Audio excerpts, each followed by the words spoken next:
Welcome to Dark Love Psychology. Toxic relationships often start with strong feelings, but quickly turn into a competition, a silent battle of who loves more, who cares more, and who needs who more. And the truth is this: in a healthy relationship, love is shared. But in a toxic one, love becomes a weapon.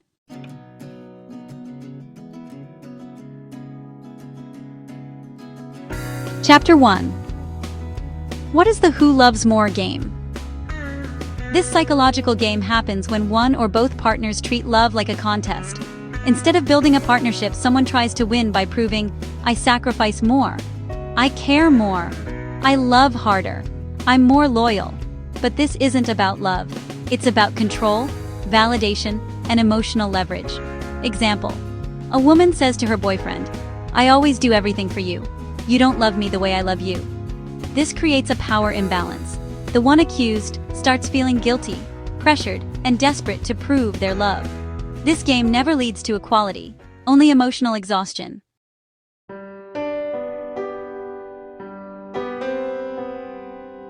Chapter 2.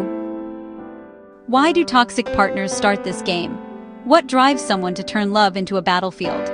The answer isn't a single simple motive, but a complex web of psychological needs and fears. At its dark heart, the reason is always the same. It gives them a profound sense of control. In a world where they feel powerless, manipulating your emotions becomes their source of strength. This isn't just a game. It's a survival strategy, built on a foundation of deep-seated issues. Let's dissect the three primary drivers. First, and most fundamentally, they fear abandonment. This isn't just a mild worry about being alone, it's a primal terror that often stems from past trauma or an insecure attachment style developed in childhood. For them, the possibility of you leaving feels like a life or death threat. So, they use this game as a twisted form of insurance. By constantly testing your love, they force you to prove your commitment again and again.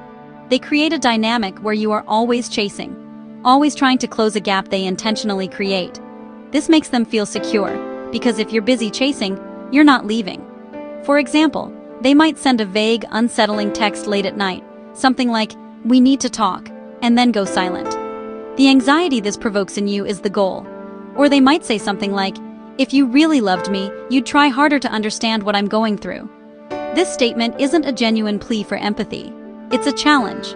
It's designed to make you panic, to question your own adequacy as a partner.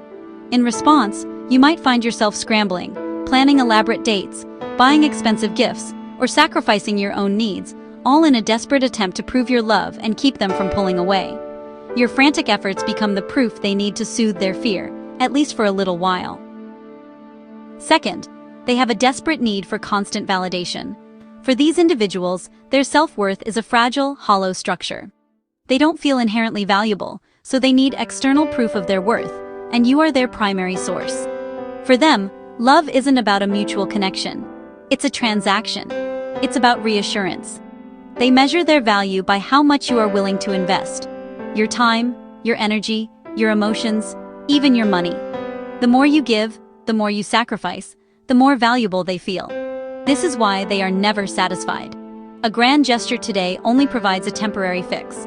Tomorrow, the emptiness returns, and they will need a new, bigger demonstration of your devotion to feel worthy again. It's a bottomless pit of need that you can never hope to fill. And third, they crave emotional power. In a healthy relationship, love is a partnership of equals. But in their world, it's a hierarchy. By framing the relationship as a contest of who loves more, they automatically position themselves as the prize to be won. If you are the one who loves more, they feel superior. This perceived superiority gives them the leverage they crave. It puts them in the position to set the rules, make unreasonable demands, or unilaterally manipulate major life decisions. They become the judge, and you are perpetually on trial, needing to justify your actions and prove your love. This power imbalance is intoxicating for them. Ultimately, this entire game is meticulously designed to keep you off balance, insecure, and constantly proving yourself. It ensures that you are so focused on managing their moods and meeting their tests that you have no energy left to question the fundamental unfairness of the dynamic. All the while, they sit comfortably in the position of emotional control, watching you dance on their strings.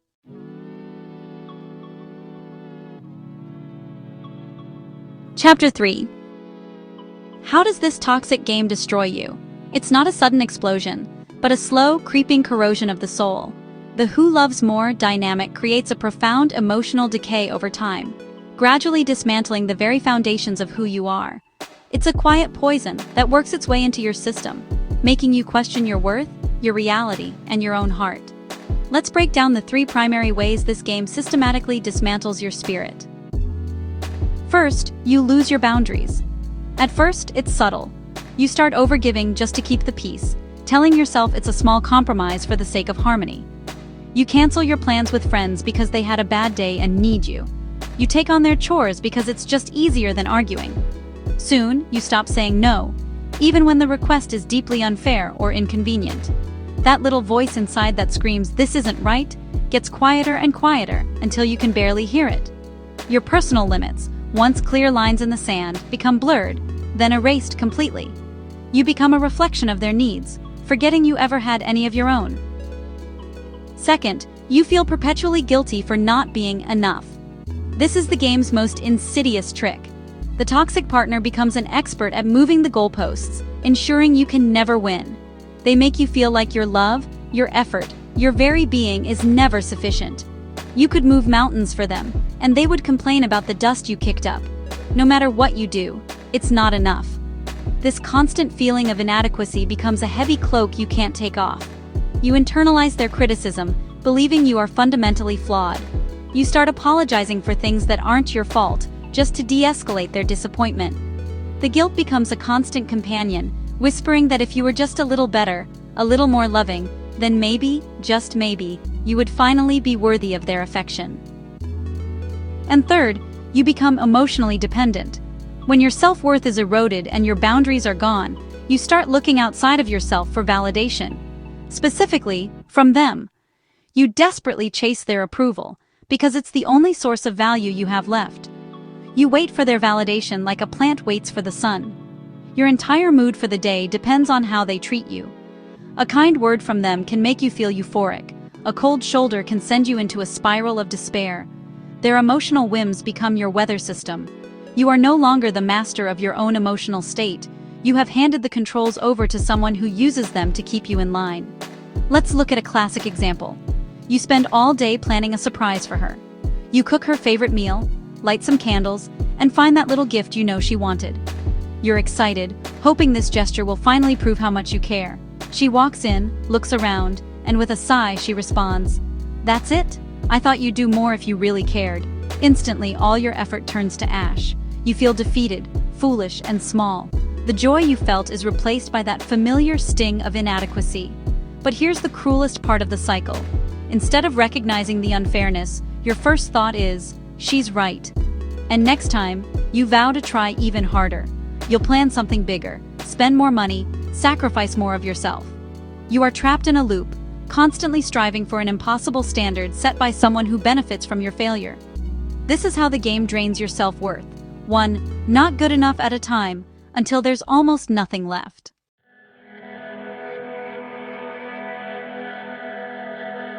Chapter 4. How do you know you're stuck in this toxic dynamic? Here are the clear signs. 1. You always feel like you're not giving enough, even when you're doing everything. 2. Your partner compares your love to others. "My ex did more for me. Her boyfriend buys her gifts." This is emotional manipulation. 3. You walk on eggshells. You're afraid to disappoint. You're afraid to be honest. You're afraid to have needs. 4. Love feels like pressure, not comfort. You're tired more than you're happy. Example, she says, "You don't love me like you used to."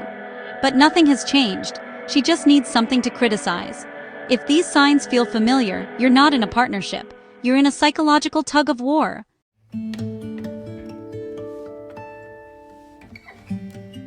Chapter 5. How do you break free from this exhausting game?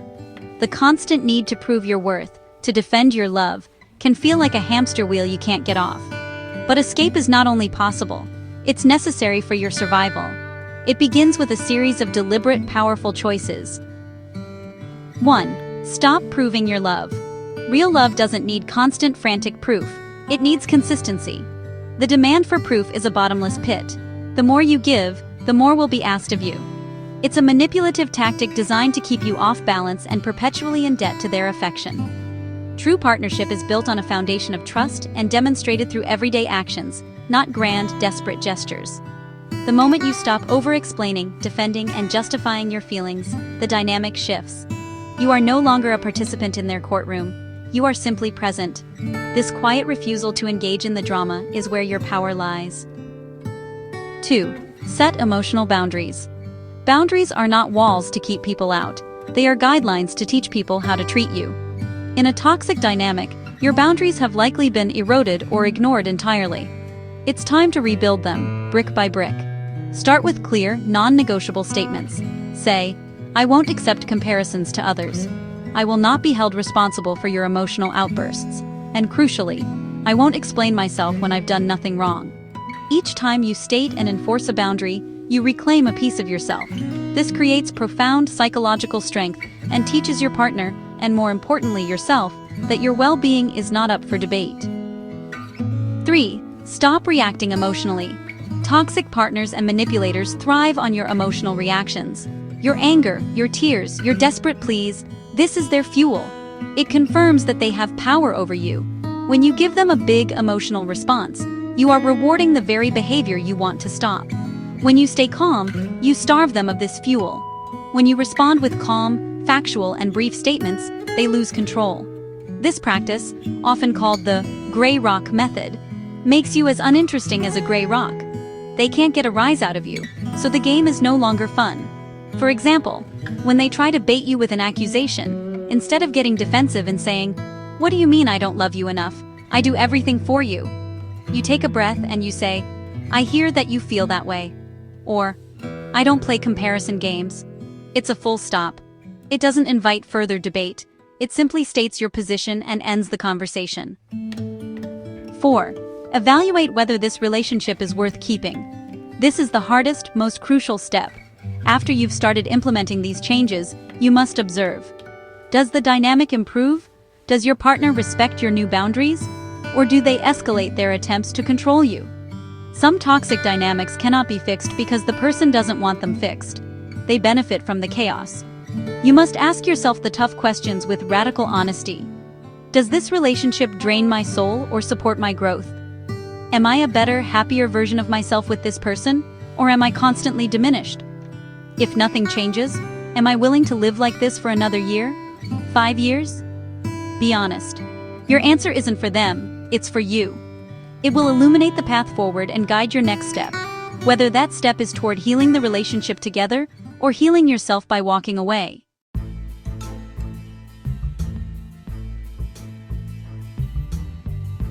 The game of who loves more is never about love. It's about insecurity, power, and emotional control. Healthy love isn't measured, it's shared. It's not a contest, it's a collaboration. If you find yourself stuck in this game, remember, you don't have to win, you just have to walk away. If you found this video helpful, give it a thumbs up, share it with someone who might benefit, and don't forget to subscribe to Dark Love Psychology for more insights and tips to help you succeed. Thanks for watching until the end. See you in the next video.